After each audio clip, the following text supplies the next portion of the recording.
Hi friends, welcome to Aadhar's kitchen. ಬನ್ನಿ friends, ಇವತ್ತಿನ ವಿಡಿಯೋದಲ್ಲಿ ಒಂದು ಸೂಪರ್ ಆಗಿರೋ ರೆಸಿಪಿನ ಮಾಡ್ತಾ ಇದ್ದೀನಿ. ಈ ರೆಸಿಪಿ ಮಕ್ಕಳಿಂದ ಹಿಡಿದು ದೊಡ್ಡವರಿಂದ ಹಿಡಿದು ಪ್ರತಿಯೊಬ್ಬರಿಗೂ ಇಷ್ಟ ಆಗೋಂಥ ಒಂದು ಒಳ್ಳೆ ರೆಸಿಪಿ. ಬಿಳಿ ಹೋಳಿಗೆನ ಮಾಡ್ತಾ ಇದ್ದೀನಿ. ಇದನ್ನು ಲಂಚ್ಗೆ, ಡಿನ್ನರ್ಗೆ, ಟಿಫನ್ಗೆ ಯಾವುದಕ್ಕೆ ಬೇಕಾದ್ರೂ ಮಾಡ್ಕೋಬೋದು. ಎಲ್ರಿಗೂ ತುಂಬಾ ಇಷ್ಟ ಆಗುತ್ತೆ ಮತ್ತು ತುಂಬಾ ರುಚಿಯಾಗಿರೋಂಥ ಒಂದು ರೆಸಿಪಿ ಅಂತಲೇ ಹೇಳ್ಬೋದು. ಈಗ ಇದನ್ನು ಹೇಗೆ ಮಾಡೋದು ಅಂತ ನೋಡೋಣ. ಅದಕ್ಕಿಂತ ಮುಂಚೆ ನಮ್ಮ ಚಾನಲ್ಗೆ ಸಬ್ಸ್ಕ್ರೈಬ್ ಮಾಡಿರೋರು ಎಲ್ರಿಗೂ ಥ್ಯಾಂಕ್ಸ್. ಸಬ್ಸ್ಕ್ರೈಬ್ ಮಾಡಿದ್ರೆ ವಿಡಿಯೋನ ನೋಡ್ತಾ ಇದ್ರಿ ಈಗಲೇ ಸಬ್ಸ್ಕ್ರೈಬ್ ಮಾಡ್ಕೊಳ್ಳಿ. ಈಗ ಬಿಳಿ ಹೋಳಿಗೆನ ಹೇಗೆ ಮಾಡೋದು ಅಂತ ನೋಡೋಣ. ಮೊದಲಿಗೆ ಒಂದು ಪಾತ್ರೆನ ಗ್ಯಾಸ್ ಮೇಲೆ ಇಟ್ಕೊಂಡು, ನೀವು ಎಷ್ಟು ಜನಕ್ಕೆ ಮಾಡ್ತೀರಾ ಅಷ್ಟು ಜನಕ್ಕೆ ನೋಡ್ಕೊಂಡು ನೀವು ಮುದ್ದೆನ ಮಾಡ್ಕೋಬೇಕಾಗುತ್ತೆ. ನಾನಿಲ್ಲಿ ಒಂದು 4-5 ಜನಕ್ಕೆ ಆಗುವಷ್ಟು ಮಾಡ್ತಾ ಇದ್ದೀನಿ. ಹಾಗಾಗಿ ನಾನಿಲ್ಲಿ 2 ಬಟ್ಲಷ್ಟು ನೀರನ್ನ ಹಾಕೊತಾ ಇದ್ದೀನಿ. ನೀವು ಬಟ್ಲಲ್ಲಾದ್ರೂ ಮೆಜರ್ಮೆಂಟ್ ತೊಗೋಬೋದು, ಇಲ್ಲ ಲೋಟದಲ್ಲಾದ್ರೂ ಮೆಜರ್ಮೆಂಟ್ ತೊಗೋಬೋದು. ನಾನಿಲ್ಲಿ 2 ಬಟ್ಲಾಗುವಷ್ಟು ನೀರನ್ನ ಹಾಕೊಂಡಿದ್ದೀನಿ. ನೀರು ಕುದಿಯೋ ಅಷ್ಟೊತ್ತಿಗೆ ನಾನಿಲ್ಲಿ ಮೈದಾ ಹಿಟ್ಟನ್ನು ಕಲಸಿಟ್ಕೊತಾ ಇದ್ದೀನಿ. ನೀವು ಮೈದಾ ಹಿಟ್ಟು ಬೇಡ ಅಂದರೆ ನೀವು ಗೋಧಿ ಹಿಟ್ಟಲ್ಲಿ ಕೂಡ ಮಾಡ್ಕೋಬೋದು. ಆದರೆ ಮೈದಾ ಹಿಟ್ಟಲ್ಲಿ ಸ್ವಲ್ಪ ಸಾಫ್ಟಾಗಿ ಚೆನ್ನಾಗಿ ಬರುತ್ತೆ. ನಾನಿಲ್ಲಿ ಒಂದು ಕಪ್ ಆಗುವಷ್ಟು, ಅದೇ ಬಟ್ಲಲ್ಲಿ 1 ಬಟ್ಲಷ್ಟು ನಾನು ಮೈದಾ ಹಿಟ್ಟನ್ನ ಹಾಕೊಂಡಿದ್ದೀನಿ. ರುಚಿಗೆ ತಕ್ಕಷ್ಟು ಉಪ್ಪನ್ನ ಸೇರಿಸ್ತಾ ಇದ್ದೀನಿ. ಇದು ಸ್ವೀಟ್ ಹೋಳಿಗೆ ಏನಲ್ಲ, ಹಾಗಾಗಿ ನಾನು ರುಚಿಗೆ ತಕ್ಕಷ್ಟು ಉಪ್ಪನ್ನ ಸೇರಿಸ್ತಾ ಇದ್ದೀನಿ. ಇದನ್ನ ನಾವು ಮೈದಾ ಅಂದರೆ ಚಪಾತಿ ಹಿಟ್ಟಿನ ಹದಕ್ಕೆ, ನಾವು ಚಪಾತಿ ಹೊತ್ಕೊಳ್ಳೋಕ್ಕೆಲ್ಲ ನಾವು ಹೇಗೆ ಹಿಟ್ಟನ್ನ ಕಲಿಸ್ಕೊತೀವಿ ಅದಕ್ಕೆ ಮೈದಾ ಹಿಟ್ಟನ್ನ ಕಲಿಸ್ಕೋಬೇಕು. ನೋಡಿ, ಸ್ವಲ್ಪ ಸ್ವಲ್ಪನೇ ನೀರು ಹಾಕೊಂಡು ಕಲಿಸ್ಕೊಳ್ಳಿ. ಒಂದೇ ಸಲ ನೀವು ನೀರು ಜಾಸ್ತಿ ಹಾಕೊಂಡ್ಬಿಟ್ರೆ ತೆಳ್ಳಗಾಗ್ಬಿಡುತ್ತೆ. ತೆಳ್ಳಗಾದ್ರೂ ನೀವು ಇನ್ನೊಂದು ಸ್ವಲ್ಪ ಹಿಟ್ಟು ಹಾಕೊಂಡು ಕೂಡ ಕಲಿಸ್ಕೋಬೋದು. ಚೆನ್ನಾಗಿ ಈ ಥರ ನೀಟಾಗಿ ಮಿಕ್ಸ್ ಮಾಡ್ಕೊಳ್ಳಿ. ಚಪಾತಿ ಹಿಟ್ಟಿಗಿಂತ ಒಂಚೂರು ಸಾಫ್ಟಾಗಿದ್ದು, ಇನ್ನೊಂದು ಸ್ವಲ್ಪ ಮೆತ್ತಗಿದ್ರೆ ಸಾಕು. ತೀರಾ ಗಟ್ಟಿಗೂ ಕಲಿಸ್ಕೋಬಾರ್ದು, ತುಂಬ ತೆಳ್ಳಗೂ ಇರಬಾರ್ದು. ಒಂದು ಮೀಡಿಯಮ್ಗೆ, ನಾವು ಚಪಾತಿ ಹಿಟ್ಟು ಒತ್ತಕ್ಕೆ ಹೇಗೆ ಕಲಿಸ್ಕೊತೀವಿ ಅಷ್ಟು ಹದದಲ್ಲಿದ್ದರೆ ಸಾಕು. ಆಮೇಲೆ ಸ್ವಲ್ಪ ಎಣ್ಣೆನ ಸೇರಿಸ್ತಾ ಇದ್ದೀನಿ. ನೋಡಿ, ಲಾಸ್ಟಿಗೆ ಸ್ವಲ್ಪ ಎಣ್ಣೆನ ಹಾಕೊಂಡು, ಎಣ್ಣೆ ಹಾಕಿ ಕಲಸಿಡೋದ್ರಿಂದ ಹಿಟ್ಟು ಕೈಗೆಲ್ಲ ಅಂಟ್ಕೊಳ್ಳೋದಿಲ್ಲ. ಇದು ಮೈದಾ ಹಿಟ್ಟಾಗಿರೋದ್ರಿಂದ ಕೈಗೆಲ್ಲ ಸ್ವಲ್ಪ ಅಂಟುತ್ತೆ. ನೀವು ಎಣ್ಣೆ ಹಾಕೊಂಡ್ರೆ ಕೈಗೆಲ್ಲ ಅಂಟಲ್ಲ. ತುಂಬ ಜಾಸ್ತಿ ಎಣ್ಣೆ ಹಾಕೋ ಅವಶ್ಯಕತೆನೇ ಇಲ್ಲ, ಸ್ವಲ್ಪ ಹಾಕೊಂಡ್ರೆ ಸಾಕು. ನಿಮಗೆ ಕೈಗೆ ಅಂಟದೇ ಇರೋ ಥರ ಸ್ವಲ್ಪ ಎಣ್ಣೆನ ಹಾಕೊಂಡು ಈ ಥರ ಚೆನ್ನಾಗಿ ನಾದ್ಕೊಂಡು ಮುದ್ದೆ ಮಾಡ್ಕೊಳ್ಳೋವರೆಗೂ ಇದನ್ನು ಒಂದು ಪ್ಲೇಟ್ ಮುಚ್ಚಿ ಸೈಡಿಗೆ ಇಟ್ಕೊಳ್ಳಿ. ಅಷ್ಟೊತ್ತವರೆಗೂ ಮೈದಾ ಹಿಟ್ಟು ನೆನೀತಾ ಇರುತ್ತೆ. ಇಲ್ಲಿ ನೋಡಿ, ನೀರು ಕುದೀತಾ ಇದೆ. ನಾನಿಲ್ಲಿ ಒಂದು ಅರ್ಧ ಕಪ್ ಆಗೋವಷ್ಟು ಬಿಸಿನೀರನ್ನ ತೆಗೆದಿಟ್ಕೊತಾ ಇದ್ದೀನಿ. ಯಾಕಂದರೆ ಹಿಟ್ಟು ಸ್ವಲ್ಪ ಗಟ್ಟಿಗಾದರೆ ಆಮೇಲೆ ಇದೇ ನೀರನ್ನು ಹಾಕೊಂಡು ನಾವು ಕಲಿಸ್ಕೋಬೋದು. ಅದಕ್ಕೋಸ್ಕರ ಈ ಥರ ಸ್ವಲ್ಪ ನೀರನ್ನು ತೆಗೆದಿಟ್ಕೊಳ್ಳಿ. 2 ಕಪ್ ನೀರಿಗೆ 3/4 ಕಪ್ಪಿಗಿಂತ ಸ್ವಲ್ಪ ಜಾಸ್ತಿ, ಅಂದರೆ ನೀವು ಒಂದು ಬಟ್ಲಿಗಿಂತ ಸ್ವಲ್ಪ ಕಮ್ಮಿ ಹಿಟ್ಟನ್ನು ಸೇರಿಸ್ಕೊಳ್ಳಿ. 1 ಬಟ್ಲು ಫುಲ್ ಸೇರಿಸ್ಕೊಂಡ್ರು ಗಟ್ಟಿಗೆ ಆಗ್ಬಿಡುತ್ತೆ. ಹಾಗಾಗಿ ನೀವು 1 ಬಟ್ಲಿಗಿಂತ ಸ್ವಲ್ಪ ಕಡಿಮೆನೇ ಹಿಟ್ಟನ್ನು ಹಾಕೋಬೇಕಾಗುತ್ತೆ. ಒಂದು 7ರಿಂದ 8 ನಿಮಿಷ ಮೀಡಿಯಂ ಫ್ಲೇಮಲ್ಲೇ ಬೇಯಿಸ್ಕೊಂಡ್ರೆ ಸಾಕಾಗುತ್ತೆ ಮುದ್ದೆನ. ನೀವು ಫಸ್ಟ್ ಟೈಮ್ ಮಾಡ್ತಾ ಇದ್ದೀರಾ ಅನ್ನೋದಿದ್ರೆ ನೀವೊಂದು ಚಿಕ್ಕ ಪಾತ್ರೆಯಲ್ಲಿ ನೀರನ್ನ ಕಾಯಕ್ಕೆ ಇಟ್ಕೊಂಡಿರಿ. ಸ್ವಲ್ಪ ಹಿಟ್ಟು ಗಟ್ಟಿಗಾದರೆ ನೀವು ಅದೇ ನೀರನ್ನು ಕೂಡ ಹಾಕೋಬೋದು. ರಾಗಿ ಮುದ್ದೆ ಆಗಲಿ ಅಥವಾ ಜೋಳದ ಮುದ್ದೆ ಆಗಲಿ, ಈ ಥರ ಅಕ್ಕಿಯಿಂದ ಮಾಡ್ಕೊಳ್ಳೋಂಥ ಮುದ್ದೆ ಆಗಲಿ, ಯಾವುದಕ್ಕೆ ಆದ್ರೂ ನೀವು ಅಳತೆ ಗೊತ್ತಾಗಿಲ್ಲ ಅಥವಾ ಏನೋ ಸ್ವಲ್ಪ ಇದಾಯಿತು ಅಂದರೆ ನೀವು ಪಕ್ಕದಲ್ಲಿ ನೀರು ಕಾಯಕ್ಕೆ ಇಟ್ಕೊಂಡ್ಬಿಟ್ಟಿದ್ರೆ ಮುದ್ದೆ ಗಟ್ಟಿಗಾಗ್ಬಿಟ್ರೆ ನೀವು ನೀರನ್ನು ಸೇರಿಸ್ಕೋಬೋದು. ಅಥವಾ ನೀವು ಈ ಥರ ಮಿಕ್ಸ್ ಮಾಡುವಾಗ್ಲೇ ಸ್ವಲ್ಪ ತೆಳ್ಳಗೆ ಅನ್ನಿಸ್ತಿದೆ ಅಂದಾಗ ಸ್ವಲ್ಪ ಹಿಟ್ಟನ್ನ ಸೇರಿಸ್ಕೋಬೇಕಾಗುತ್ತೆ. ನೀವು ತುಂಬಾನೇ ಕಮ್ಮಿ ಹಿಟ್ಟಾಕಿ ನೀರು ಜಾಸ್ತಿ ಇದ್ದಾಗ ಈ ಥರ ತಿರುಗಿಸ್ಕೊಂಡಾಗ ಫುಲ್ಲು ಗಂಟು ಆಗ್ಬಿಡುತ್ತೆ. ಆದರೆ ನಾನು ತೋರಿಸಿರೋ ಮೆಜರ್ಮೆಂಟಲ್ಲಿ ನಿಮಗೆ ಕರೆಕ್ಟಾಗಿಯೇ ಬರುತ್ತೆ. ಸ್ವಲ್ಪ ಏನಾರ ಗಟ್ಟಿ ಆಯಿತು ಅಂದ್ರೂ ನೀವು ನೀರನ್ನೇ ಎತ್ತಿಟ್ಕೊಂಡಿರ್ತೀರಲ್ಲ, ಆ ನೀರನ್ನು ಸೇರಿಸ್ಕೊಂಡು ಈ ಥರ ಹೊಂದಿಸ್ಕೊಳ್ಳಿ. ನಾನಿಲ್ಲಿ ಮುದ್ದೆ ಕೋಲಿಂದ ಹೊಂದಿಸ್ಕೊತಾ ಇದ್ದೀನಿ. ನಿಮ್ಮ ಹತ್ರ ಮುದ್ದೆ ಕೋಲು ಇಲ್ಲ ಅಂದರೆ ಸೌಟಿನ ದಿಂಡಲ್ಲೂ ಕೂಡ ನೀವು ಹೊಂದಿಸ್ಕೋಬೋದು ನೀಟಾಗಿ. 8 ನಿಮಿಷ ಆಗಿದೆ, ಮುದ್ದೆ ಚೆನ್ನಾಗಿ ಬೆಂದಿದೆ. ಮೇಲೆ ನಮಗೆ ಜಾಸ್ತಿ ಇದ್ದಾಗ ಹೊಂದಿಸ್ಕೊಳ್ಳೋಕೆ ಕಷ್ಟ ಆಗುತ್ತೆ ಅಂದಾಗ ಪಾತ್ರೆನ ಕೆಳಗಡೆ ಇಟ್ಟು ಆ ಪಾತ್ರೆ ಸುತ್ತ ಒಂದು ದಪ್ಪ ಬಟ್ಟೆನ ಹಾಕೋಬೇಕು. ಹಾಕೊಂಡು ಕಾಲ್ದು ಸಪೋರ್ಟ್ ತೊಗೊಂಡು ಪಾತ್ರೆನ ಬಿಗಿಯಾಗೆ ಹಿಡ್ಕೋಬೇಕು. ಅಥವಾ ನೀವು ನಮ್ಮ ಕಡೆ ಎಲ್ಲ ಕೌಗೋಲು ಅಂತ ಸಿಗುತ್ತೆ, ಮುದ್ದೆ ಪಾತ್ರೆಗೆ ಈ ಥರ ಮುದ್ದೆ ಪಾತ್ರೆಗೆ ಹಾಕೊಂಡಾಗ ಅದು ಗ್ರಿಪ್, ಪಾತ್ರೆ ಹಳ್ಳಾಡೋದಿಲ್ಲ, ಗ್ರಿಪ್ ಆಗಿರುತ್ತೆ. ಆಗ ನಾವು ನೀಟಾಗಿ ಮುದ್ದೆನ ಹೊಂದಿಸ್ಕೋಬೋದು. ನಾನಿಲ್ಲಿ ಕಾಲಲ್ಲಿ ಆ ಥರ ಗೋಡೆ ಪಕ್ಕದಲ್ಲಿ ಆ ಪಾತ್ರೆನ ಹೊರಗಿಸಿ ಕಾಲಲ್ಲಿ ಆ ಥರ ಬಟ್ಟೆನ ಇಟ್ಕೊಂಡು ಕಾಲಲ್ಲಿ ಬಿಗಿಗೆ ಪಾತ್ರೆನ ಇಟ್ಕೊಂಡಾಗ ನಿಮಗೆ ಗ್ರಿಪ್ ಸಿಗುತ್ತೆ. ಆಗ ನೀಟಾಗಿ ಈ ಥರ ಹೊಂದಿಸ್ಕೋಬೋದು. ಪಾತ್ರೆ ಜರ್ಗಾಡಲ್ಲ ಅಲ್ವಾ, ಆವಾಗ ನೀಟಾಗಿ ಗ್ರಿಪ್ ಬರುತ್ತೆ. ಆಗ ನೀಟಾಗಿ ನೀವು ಮುದ್ದೆನ ಹೊಂದಿಸ್ಕೋಬೋದು. ಗಂಟು ಇಲ್ಲದೆ ಇರೋ ಥರ ನೀಟಾಗಿ ನಾದ್ಕೋಬೋದು. ಈ ಥರ ನಿಮಗೆ ಕೈಯಲ್ಲೇ ಇಟ್ಕೊಂಡು ನಾದ್ಕೊಳ್ಳುವಾಗ ಸ್ವಲ್ಪ ಕಷ್ಟ ಅನಿಸುತ್ತೆ, ಗಂಟೆಲ್ಲ ಹೊಡಿಯೋಕ್ಕಾಗಲ್ಲ.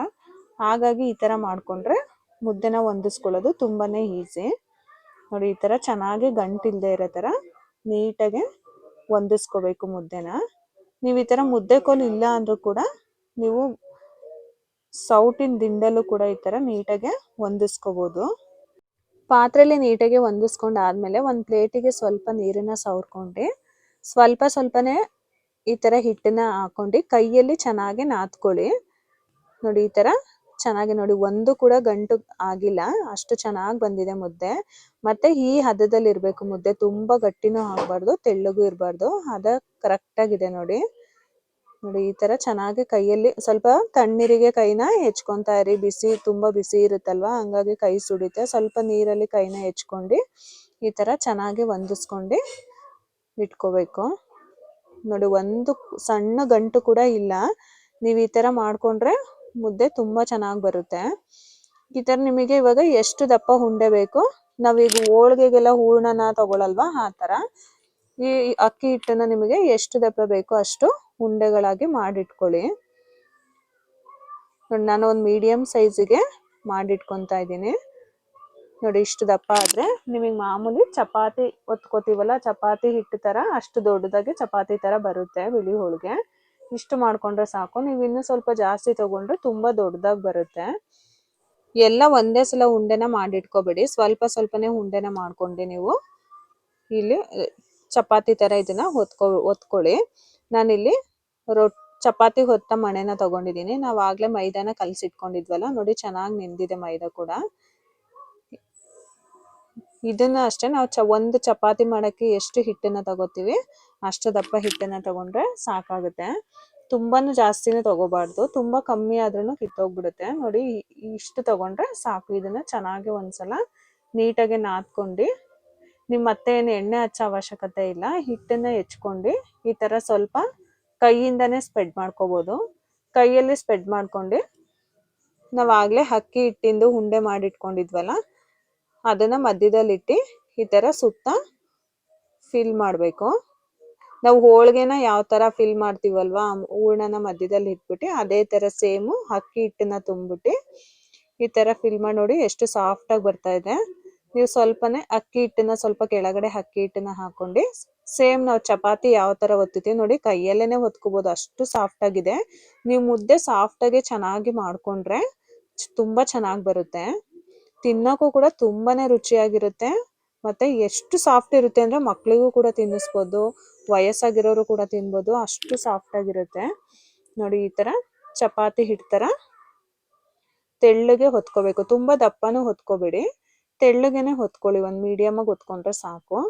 ಒತ್ತೋದು ಅಷ್ಟೇ, ನಿಮಗೆ ಚಪಾತಿ ಅಷ್ಟೂ ಕಷ್ಟ ಅನ್ಸಲ್ಲ, ಇದು ಒತ್ತೋದು ತುಂಬಾನೇ ಈಸಿ. ನೀವು ಹೆಂಗೆ ಚಪಾತಿ ಒತ್ತಕ್ಕೆ ಬರಲ್ಲ ಅನ್ನೋರು ಕೂಡ ಇದನ್ನ ಆರಾಮಾಗಿ ಒತ್ಕೋಬೋದು, ಅಷ್ಟು ಸಾಫ್ಟ್ ಇರುತ್ತೆ ಮತ್ತೆ ಬೇಗನೆ ಆಗುತ್ತೆ. ನೋಡಿ ಅಷ್ಟು ದಪ್ಪ ಉಂಡೆನ ತಗೊಂಡ್ರೆ ಇಷ್ಟು ದೊಡ್ಡದಾಗೆ ನಮಗೆ ಬಿಳಿ ಹೋಳಿಗೆ ಬರುತ್ತೆ. ನೀವು ಇನ್ನೂ ಜಾಸ್ತಿ ಸ್ವಲ್ಪ ದಪ್ಪ ತಗೊಂಡ್ಬಿಟ್ರೆ ತುಂಬಾ ದೊಡ್ಡದಾಗಿ ಬರುತ್ತೆ. ಹಾಗಾಗಿ ನೀವು ಚಪಾತಿ ಒತ್ತಕ್ಕೆ ಯಾವ ಥರ ಎಷ್ಟು ತಗೋತೀರಾ ಅಷ್ಟು ಹಿಟ್ಟನ್ನ ತಗೊಂಡ್ರೆ ಸಾಕಾಗುತ್ತೆ. ನೋಡಿ ಎಷ್ಟು ಅಗಲ ತುಂಬ ಚೆನ್ನಾಗಿ ಬಂದಿದೆ, ಮತ್ತೊಂದು ಚೂರು ಕೂಡ ಎಲ್ಲೂ ಕೂಡ ಕಿತ್ತೋಗಿಲ್ಲ, ಅಷ್ಟು ಚೆನ್ನಾಗಿ ಬಂದಿದೆ. ನಾನು ಮೊದಲೇ ಹಂಚನ್ನ ಕಾಯಕ್ಕೆ ಇಟ್ಕೊಂಡಿದ್ದೆ, ಹಂಚು ಕಾಯ್ದಿದೆ, ಹಂಚ್ ಮೇಲೆ ಹಾಕೊಳ್ಳೋಣ. ಸ್ವಲ್ಪ ಬೆಂದಿದೆ ಅಂದಮೇಲೆ ಮೇಲೆ ಸ್ವಲ್ಪ ಎಣ್ಣೆನ ಹಚ್ಕೊಳ್ಳೋಣ. ಇದು ಮತ್ತೆ ಬೇಯೋದು ಕೂಡ ತುಂಬ ಬೇಗನೆ ಬೇಯುತ್ತೆ. ನಾವು ಚಪಾತಿ ಎಲ್ಲ ಇವಾಗ ಎಷ್ಟು ಬೇಗ ಬೇಯುತ್ತೆ ಅದೇ ಥರ ಬಿಳಿ ಹೋಳಿಗೆನೂ ಕೂಡ ಬೇಗನೆ ಬೇಯುತ್ತೆ, ತುಂಬ ಹೊತ್ತು ಬೇಯಿಸ್ಬೇಕು ಅನ್ನೋದೆಲ್ಲ ಏನಿಲ್ಲ. ನೋಡಿ ಎಷ್ಟು ಚೆನ್ನಾಗಿ ಬಂದಿದೆ. ನೀವು ಮೇಲೆ ಮತ್ತೆ ಇನ್ನೊಂದು ಸ್ವಲ್ಪ ಎಣ್ಣೆನ ಹಚ್ಚಿ. ನೋಡಿ ಎಷ್ಟು ಚೆನ್ನಾಗಿ ಬಂದಿದೆ ಅಲ್ಲ, ನಿಮಗೆ ಗೊತ್ತಾಗ್ತಿದೆ ನೋಡಿ, ತುಂಬಾನೇ ಸಾಫ್ಟಾಗೆ ತುಂಬ ಚೆನ್ನಾಗಿ ಬಂದಿದೆ. ಮತ್ತೆ ಇನ್ನೊಂದನ್ನು ನಾನು ಅದೇ ರೀತಿ ತೋರಿಸ್ತಾ ಇದ್ದೀನಿ. ನೋಡಿ ಈ ಥರ ಹಿಟ್ಟನ್ನ ತಗೊಂಡು ಸ್ವಲ್ಪ ಅಗಲ ಮಾಡ್ಕೊಳ್ಳಿ. ಈ ಥರ ಕೈಯಲ್ಲೇನೆ ಮಾಡ್ಕೋಬೋದು ನೀವು ಆರಾಮಾಗಿ. ಈ ಥರ ಮಾಡ್ಕೊಂಡು ಅಕ್ಕಿ ಹಿಟ್ಟನ್ನ ಮಧ್ಯಕ್ಕಿಟ್ಟು ಸುತ್ತ ಈ ಥರ ಹೋಳಿಗೆ ಥರ ನೀಟಾಗಿ ಕವರ್ ಮಾಡಬೇಕು. ಎಕ್ಸ್ಟ್ರಾ ಏನಾದ್ರು ನಿಮಗೆ ಮೈದಾ ಹಿಟ್ಟು ಎಕ್ಸ್ಟ್ರಾ ಬಂದಿದೆ ಅಂದರೆ ನೀವು ತೆಗ್ದು ಹಾಕ್ಬೋದು. ಆ ಥರ ಆದಮೇಲೆ ಈ ಥರ ನೀಟಾಗಿ ಉಂಡೆ ಮಾಡ್ಕೊಂಡು ಕೈಯಲ್ಲೇನೆ ಸ್ವಲ್ಪ ಪ್ರೆಸ್ನ ಮಾಡ್ಕೊಳ್ಳಿ. ಆಮೇಲೆ ಮಣೆ ಮೇಲೆ ಸ್ವಲ್ಪ ಅಕ್ಕಿ ಹಿಟ್ಟನ್ನ ಹಾಕೊಂಡು ಕೈಯಲ್ಲೇನೆ ಈ ತರ ಸ್ವಲ್ಪ ತಟ್ಕೊಳ್ಳಿ. ಕೈಯಲ್ಲೇನೆ ನೀಟಾಗಿ ತಟ್ಕೋಬಹುದು, ಅಷ್ಟು ಚೆನ್ನಾಗಿ ಬರುತ್ತೆ. ಮತ್ತೆ ಮೇಲೆ ಸ್ವಲ್ಪ ಹಿಟ್ಟನ್ನ ಹಾಕೊಂಡು ನೀಟಾಗಿ ಈ ತರ ಚಪಾತಿ ತರ ಒತ್ಕೊಳ್ಳಿ. ನೋಡಿ ನಿಮಗೆ ಗೊತ್ತಾಗ್ತಾ ಇದೆ ಎಷ್ಟು ಚೆನ್ನಾಗಿ ಬರ್ತಾ ಇದೆ, ಮತ್ತೆ ಎಲ್ಲೂ ಅಂಟ್ಕೊಂತ ಇಲ್ಲ. ಒತ್ತಕ್ಕೂ ಕೂಡ ಕಷ್ಟ ಏನಿಲ್ಲ, ಬೇಗನೆ ಹೊತ್ಬೋದು. ನಮಗೆ ಚಪಾತಿ ಒಂದ್ ಪಕ್ಷ ಕಿತ್ತೋಗುತ್ತೇನೋ ಮಾಡುವಾಗ, ಆದ್ರೆ ಬಿಳಿ ಹೋಳಿಗೆ ಮಾಡುವಾಗ ಮಾತ್ರ ಅಂಟ್ಕೊಳ್ಳೋದು ಇಲ್ಲ, ಮತ್ತೆ ಎಲ್ಲೂ ಕಿತ್ತೋಗೋದು ಇಲ್ಲ, ಅಷ್ಟು ಚೆನ್ನಾಗಿ ಬರುತ್ತೆ. ನೋಡಿ ಎಷ್ಟು ಚೆನ್ನಾಗಿದೆ. 2 ಮೈದಾ ಹಿಟ್ಟು ಮತ್ತೆ ಅಕ್ಕಿ ಮುದ್ದೆನ ಮಾಡ್ಕೊಂಡಿದ್ವಲ್ಲ ನಾವು, ಅದೆರಡು ಹದ ಕರೆಕ್ಟ್ ಆಗಿದ್ರೆ ನಿಮಗೆ ತುಂಬಾ ಚೆನ್ನಾಗಿ ಬರುತ್ತೆ. ಈಗ ಇದನ್ನ ಈ ತರ ನೋಡಿ ತೆಕ್ಕೊಳ್ಳೋಕ್ಕೂ ಕೂಡ ಕಷ್ಟ ಆಗಲ್ಲ, ಈಸಿಯಾಗಿ ತೆಕ್ಕೋಬಹುದು. ಈಗ ಕಾಯ್ದಿರ ಹಂಚ್ ಮೇಲೆ ಹಾಕಿ ಸ್ವಲ್ಪ ಅದು ಬೆಂದಿದೆ ಅಂದಾಗ ಮೇಲೆ ಸ್ವಲ್ಪ ಎಣ್ಣೆನ ಹಚ್ಚಿ. ನೀವು ತುಂಬಾ ಎಣ್ಣೆನೂ ಹಾಕ್ಬೇಕು ಅಂತ ಏನಿಲ್ಲ, ಸ್ವಲ್ಪ ಎಣ್ಣೆ ಹಾಕಿದ್ರೇನೆ ಸಾಕು. ನೀಟಾಗಿ ಮೇಲೆಲ್ಲ ಎಣ್ಣೆ ಹಚ್ಚಾದ್ಮೇಲೆ ಒಂದ್ಸಲ ಬಿಳಿ ಹೋಳಿಗೆನ ಉಲ್ಟಾ ಮಾಡಿ ಒಂದ್ಸಲ ಬೇಯಿಸ್ಕೊಂಡ್ರೆ ಸಾಕು. ನೋಡಿ ಚೆನ್ನಾಗಿ ಬೆಂದಿದೆ, ಉಲ್ಟಾ ಮಾಡಿ ಇನ್ನು ಒಂದ್ಸಲ ಬೇಯಿಸ್ಕೊಂಡ್ರೆ ಸಾಕು. ಮೇಲೆ ಇನ್ನೊಂದ್ ಸ್ವಲ್ಪ ಎಣ್ಣೆನ ಹಾಕ್ತಾ ಇದ್ದೀನಿ. ನೋಡಿ ಎಷ್ಟು ಚೆನ್ನಾಗಿ ಉಬ್ಬಿ ಬರ್ತಾ ಇದೆ. ನೋಡಿ ಎಷ್ಟು ಚೆನ್ನಾಗಿ ಉಬ್ತಾ ಇದೆ ಅಲ್ವಾ, ಗೊತ್ತಾಗ್ತಾ ಇದೆ ಅಲ್ವಾ ನಿಮಗೆ ಎಷ್ಟು ಚೆನ್ನಾಗಿ ಉಬ್ಬಿ ಬರ್ತಾ ಇದೆ. ಟೇಸ್ಟ್ ಅಂತೂ ಅದ್ಭುತವಾಗಿರುತ್ತೆ. ಇದು ಬೆಳಗ್ಗೆ ನೀವು ಬ್ರೇಕ್ಫಾಸ್ಟಿಗೆ, ಮಧ್ಯಾಹ್ನ ಊಟಕ್ಕೆ, ರಾತ್ರಿ ಊಟಕ್ಕೆ ಯಾವಾಗ ಬೇಕಾದ್ರೂ ಮಾಡ್ಕೋಬಹುದು. ಇದನ್ನ ಲಂಚ್ ಬಾಕ್ಸಿಗೂ ಆರಾಮಾಗಿ ಮಾಡಿ ಕಟ್ಬೋದು ಮಕ್ಕಳಿಗೆ. ನೋಡಿ ಎಷ್ಟು ಸಾಫ್ಟ್ ಆಗಿದೆ, ತೋರಿಸ್ತಾ ಇದೀನಲ್ವಾ ನಿಮಗೆ. ಎಲ್ಲೂ ಸ್ವಲ್ಪ ಗಟ್ಟಿ ಕೂಡ ಆಗಲ್ಲ, ನಿಮಗೆ ತಣ್ಣಗಾದ್ರೂ ಇಷ್ಟೇ ಮೆತ್ತಗಿರುತ್ತೆ. ಬಿಳಿ ಹೋಳಿಗೆ ಜೊತೆ ಮಾವಿನಕಾಯಿ ಸೀಕರಣನು ತುಂಬಾನೇ ಚೆನ್ನಾಗಿರುತ್ತೆ. ನೀವು ಮಾವಿನ ಹಣ್ಣಿನ ಸೀಸನ್ ಅಲ್ಲಿ ಸೀಕರಣದ ಜೊತೆ ಕೂಡ ಮಾಡ್ಕೋಬಹುದು, ಇಲ್ಲ ಕಾಯಿ ಚಟ್ನಿ ಜೊತೆ ಕೂಡ ತುಂಬಾನೇ ಚೆನ್ನಾಗಿರುತ್ತೆ. ಮತ್ತೆ ನೀವು ಯಾವುದೇ ವೆಜಿಟೇಬಲ್ ಪಲ್ಯಗಳು ಕೂಡ, ಮಸಾಲೆ ಪಲ್ಯಗಳನ್ನ ಮಾಡ್ಕೊಂಡ್ರೆ ಅದ್ರ ಜೊತೆ ಕೂಡ ಒಳ್ಳೆ ಕಾಂಬಿನೇಷನ್ ಚೆನ್ನಾಗಿರುತ್ತೆ. ಹಾಗಾಗಿ ನೀವು ಯಾವ್ದ್ರ ಜೊತೆ ಆದ್ರೂ ಬಿಳಿ ಹೋಳಿಗೆನ ಮಾಡ್ಕೋಬಹುದು. ಮಾವಿನ ಹಣ್ಣಿನ ಸೀಸನ್ ಅಲ್ಲಿ ಮಾವಿನ ಹಣ್ಣಿನ ಸೀಕರಣ ಜೊತೆನೂ ತುಂಬಾನೇ ಚೆನ್ನಾಗಿರುತ್ತೆ. ನೀವು ಒಂದ್ಸಲ ಮಿಸ್ ಮಾಡದೆ ಈ ರೆಸಿಪಿನ ಟ್ರೈ ಮಾಡಿ, ಹೇಗಿತ್ತು ಅಂತ ಕಮೆಂಟ್ ಮಾಡಿ ತಿಳಿಸಿ. ವಿಡಿಯೋ ಇಷ್ಟ ಆಗಿದ್ರೆ ನಿಮ್ಮ ಫ್ಯಾಮಿಲಿ ಫ್ರೆಂಡ್ಸ್ಗೂ ಕೂಡ ಶೇರ್ ಮಾಡಿ.